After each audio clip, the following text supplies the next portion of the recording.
Halo semua, namaku Jessica, aku dari SDK Santo Benatus kelas 62 absen 1. Jadi hari ini aku akan menjelaskan Gunung Tambora yang terletak di Nusa Tenggara Barat. Geografi Gunung Tambora. Gunung Tambora terletak di Pulau Sumbawa yang merupakan bagian dari Kepulauan Nusa Tenggara. Gunung ini adalah bagian dari busur Sunda, tali dari kepulauan vulkanik yang membentuk rantai selatan Kepulauan Indonesia. Tambora membentuk semenanjungnya sendiri di Pulau Sumbawa yang disebut Semenanjung Sanggar. Di sisi utara semenanjung tersebut terdapat Laut Flores, dan di sebelah selatan terdapat Teluk Saleh dengan panjang 86 km dan lebar 36 km. Pada mulut Teluk Saleh terdapat pulau kecil yang disebut Mojo. Kekasan Gunung Tambora. Yang pertama, kawah terluas di Indonesia. Yang kedua, raungan terdengar ribuan kilometer. Yang ketiga, erupsi terdahsyat di dunia. Yang keempat, Tambora sedang tidur. Yang kelima, Pompei dari timur. Yang keenam, pengaruh iklim dunia. Dan yang terakhir atau yang ketujuh, kehilangan sepertiga tubuh gunung. Cara pelestarian dan perawatan Gunung Tambora yaitu yang pertama penanaman kembali hutan-hutan yang gundul atau disebut juga reboisasi. Yang kedua membuat sengkedan, dan yang ketiga menjaga kebersihan lingkungan untuk mencegah banjir. Perwujudan cinta tanah air terhadap Gunung Tambora yaitu yang pertama tidak menebang pohon sembarangan, yang kedua melakukan tebang pilih, dan yang ketiga menjaga kebersihan Gunung Tambora. Jadi ini dia foto-foto Gunung Tambora. Selanjutnya akan ada teman saya yang bernama Steven yang akan menjelaskan tentang Gili Trawangan. Halo semua, nama saya Steven dari SDK Santo Bernardus Madiun. Saya kelas 62, nomor absen 9. Kali ini saya akan menjelaskan tentang Gili Trawangan. Gili Trawangan adalah salah satu pulau di Lombok, Nusa Tenggara Barat. Gili Trawangan berada di Gili Indah, Pemenang, Kabupaten Lombok Utara, Nusa Tenggara Barat. Ada banyak versi yang menyajikan sejarah dari Gili Trawangan. Pada masa penjajahan dulu, Gili Trawangan dijadikan tempat penampungan narapidana. Lebih dari 350 narapidana adalah para pemberontak yang dibuang. Pemberontak tersebut merupakan suku asli Lombok yang mempertahankan daerahnya. Alat transportasi yang berada di Pulau Gili Trawangan hanyalah sepeda dan cidomo. Cidomo adalah kereta kuda khas Lombok. Di sana, laut dan pantainya sangat bersih karena para turis dan penduduk di sekitar sana sangat menjaga kebersihan. Gili Trawangan memiliki pantai yang menghadap ke barat dan timur. Cukup dengan berjalan kaki ataupun dengan cidomo, kita dapat menikmati indahnya sunrise dan sunset di sana. Pulau Gili Trawangan dekat dengan Gili Air dan Gili Meno. Hanya dengan menggunakan perahu untuk menyeberang selama 15 menit, kita akan dapat menikmati keindahan di Gili lain. Selain pulaunya yang bersih dan alamnya yang indah, salah satu daya tarik yang ada di sana adalah keramaan penduduknya. Gili Trawangan menjadi salah satu tempat paling indah untuk melihat sunset, khususnya di pantai barat Gili Trawangan. Gili Trawangan sudah dipenuhi oleh berbagai resort yang bisa disesuaikan dengan anggaran. Dari penginapan murah untuk backpacker, hingga penginapan bintang 5 ada di sana. Gili Trawangan buka setiap hari dan wahana menyesuaikan pada pengelola. Beberapa fasilitas umum di sana adalah tempat parkir, tempat penginapan, restoran, dan tempat ibadah. Jika Anda ingin berlibur ke Gili Trawangan, Anda perlu menyiapkan uang untuk perjalanan, penginapan, makanan, dan wahana di sana. Harga wahana dan penginapan di sana dapat disesuaikan dengan budget yang dimiliki. Berikut akan saya tampilkan beberapa foto-foto dari Gili Trawangan.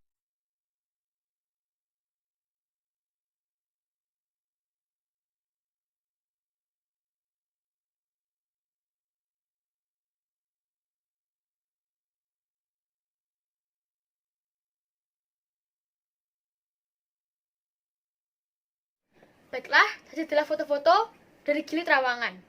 Setelah ini ada teman saya yang bernama Rafael yang akan menjelaskan tentang Pantai Pink. Halo semua, nama aku Rafael, aku dari SDK Santo Bernardus Madiun, kelas 61 nomor absen 2. Aku akan menjelaskan ke kalian semua tentang Pantai Pink yang berada di Nusa Tenggara Barat, tepatnya di Lombok. Pantai ini memiliki pasir yang berwarna pink. Pasir berwarna pink berasal dari pasir putih yang terkena butiran-butiran terumbu karang yang berefek kemerah-merahan setelah tercampur dengan air laut dan terkena sinar matahari. Warna pink pada pasir pantai ini bervariasi, pada pagi hari 20 hingga 30%, siang hari 50%, dan pada sore hari 80 hingga 90%. Sejarah pantai ini dahulu dikenal dengan nama Pantai Tangsi.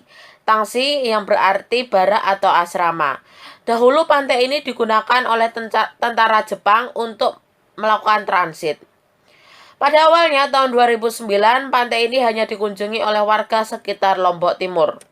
Pada tahun 2013, para pemuda yang suka mengeksplor alam akhirnya mempromosikan pantai ini melalui sosial media mereka.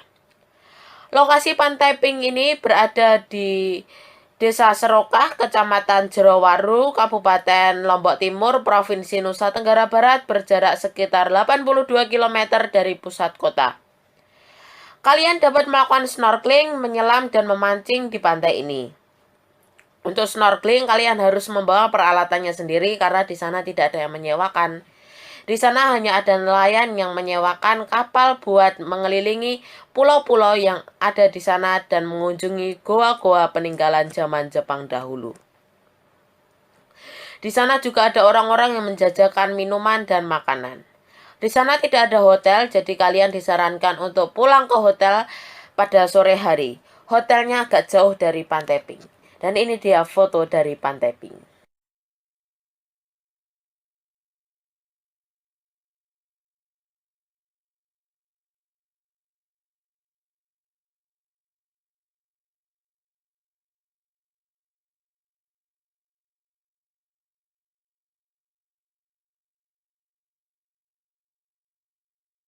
Ya, itu tadi adalah foto dari Pantai Pink. Selanjutnya ada teman saya yang bernama Alfa akan menjelaskan ke kalian semua tentang Pantai Sire yang berada di Nusa Tenggara Barat. Hai, nama saya Alfa dari kelas 61, absen 36. Saya akan memberikan informasi tentang Pantai Sire. Pantai Sire memiliki pemandangan Gunung Rinjani yang sangat indah dan berpasir putih. Akibat adanya kontur di garis pantai yang melekuk, pantai ini menjadi semakin menarik. Panjang garis Pantai Sire yaitu sekitar 3,8 km. Kegiatan yang Anda dapat lakukan bersama anak-anak atau teman jika ke Pantai Sire yaitu berenang, menangkap ikan-ikan kecil, snorkeling, golf, dan adanya aktivitas yang lain. Anda dapat berenang akibat air yang tenang. Jika Anda senang snorkeling, Pantai Sire memiliki terumbu dan tumbuhan laut yang indah, alami, dan tertata rapi. Jika Anda ingin menangkap ikan-ikan kecil, Anda dapat menangkapnya dengan alat sederhana saja dan tidak merusak lingkungan hidup ikan. Jika ingin bermain golf, ada beberapa tempat sewa perlengkapan golf di sini, dan di kawasan pantai terdapat sebuah lapangan rumput yang digunakan sebagai arena golf. Pantai Sire terletak di Desa Sigar Penjalin, Tanjung, Kabupaten Lombok Utara, Nusa Tenggara Barat. Jarak dari kota Mataram ke Pantai Sire sekitar 32,4 km. Sedangkan jarak dari Desa Sigar Penjalin ke Pantai Sire adalah 3,4 km. Fasilitas umum yang terdapat adalah hotel, musola, sewaan peralatan air, lahan parkir, toilet, dan harga tiket untuk masuk ke pantai pun gratis. Adanya beberapa hotel atau resort terdekat, yaitu Tugu Lombok Hotel, Puri Salon Hotel, Dioberoy Hotel, Pesona Bulan Baru Hotel. Berikut adalah foto-foto dari Pantai Sire.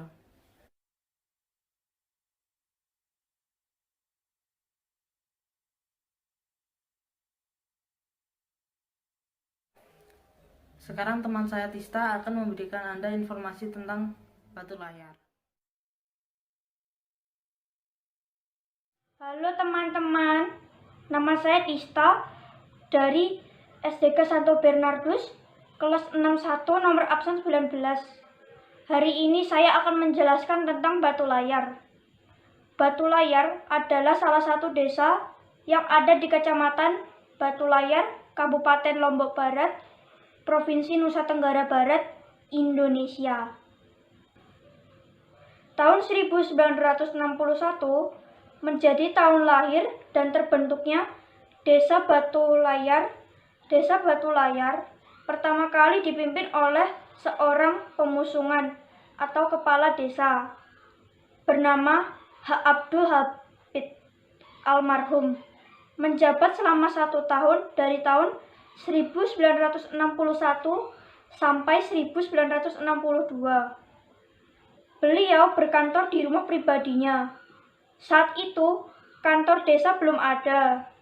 Setelah itu dijabat oleh H. Abdul Hamid almarhum selama 10 tahun dari tahun 1962 sampai 1972. Letak kantor desa Batu Layar merupakan wilayah dusun Tanah Ambet Barat, Desa Batu Layar yang sudah diselesaikan dahulu antara Desa Meniting dan Desa Batu Layar. Kala itu belum ada Desa Senggigi, Desa Senteluk, dan masih menjadi wilayah Kecamatan Gunung Sari. Keindahan alam Batu Layar. Batu Layar yang menurut legenda merupakan perwujudan dari sebuah kapal yang ditumpangi oleh Putri Tandarun Cageng bersama suaminya seorang Belanda yang terdampar di pesisir Pangandaran. Karena bentuknya yang menyerupai layar, masyarakat Pangandaran menyebutnya Desa Batu Layar. Keindahan bawah laut Batu Layar tidak sebagus tempat-tempat wisata lainnya. Tidak banyak wisatawan yang mengunjungi Batu Layar ini. Padahal keindahan alam di atas sangat indah. Hingga sekarang Batu Layar masih kokoh berdiri di atas koral-koral karang di ujung cagar alam pantai timur Pangandaran. Hai, nama saya Gane, saya dari SDK Santo Bernardus, kelas 62, absen 31. Saya akan menceritakan tentang Gunung Rinjani.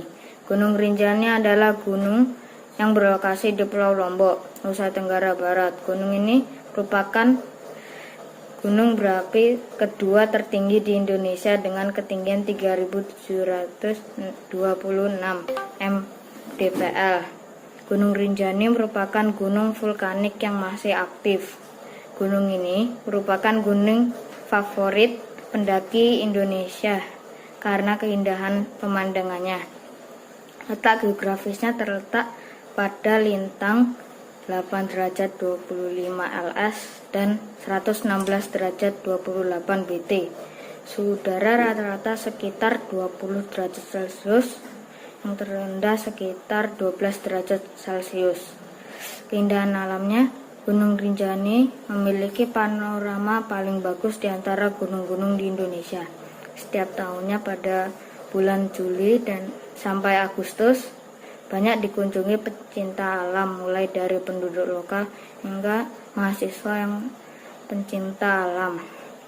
Terhitung mulai tahun 6 November 2019, pada pukul 7 WITA, pendakian ke Gunung Rinjani dibuka untuk umum.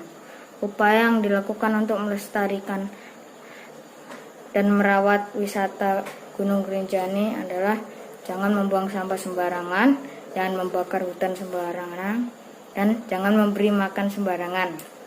Terima kasih teman-teman yang sudah nonton, semoga ini bermanfaat. Halo, nama saya Wilson. Saya dari SDK Santo Bernardus Madiun, nomor absen 1, kelas 61. Di video kali ini, saya akan menjelaskan tentang objek pariwisata Taman Narmada.